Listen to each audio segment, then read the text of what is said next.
మనకి క్రికెట్ ప్రపంచంలో అజింక్య రహానే అనే పేరు తెలియని వాళ్ళు ఎవరు ఉండరు అనుకుంటా నాకు తెలిసి. ఎందుకంటే మనోడు మరి ఇండియన్ క్రికెట్ టీంకి అందించిన సేవలు ఆ విధంగా ఉన్నాయి. దాని తర్వాత చూసుకుంటే మరి ఐపీఎల్ పర్ఫార్మెన్స్ కూడా మనం చూసాం. ఇంకా చెప్పాలంటే మరి అతను డొమెస్టిక్ సీజన్లో కూడా ఎంత మంచిగా పర్ఫార్మెన్స్ చేస్తాడో మన అందరూ తెలుసు.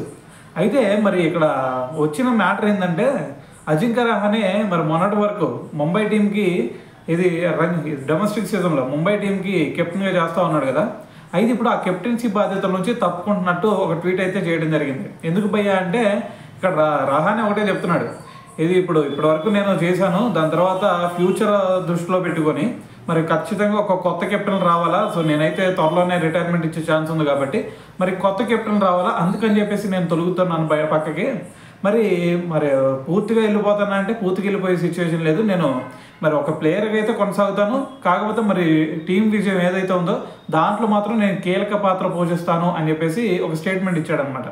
అయితే మరి ఇప్పటి వరకు అజింక్య రహానే చేసింది ఏంటి భయ్యా అంటే మరి డొమెస్టిక్ సీజన్లోనే మరి మనకి ఇప్పటి వరకు ముంబై టీం తరఫున అతను కెప్టెన్గా ఉండి పక్కన రంజీ ట్రోఫీని గెలిపించాడు లాస్ట్ టైం. దాని తర్వాత సయ్యద్ ముస్తాక్ అలీ ట్రోఫీ కూడా కొట్టారు వాళ్ళు.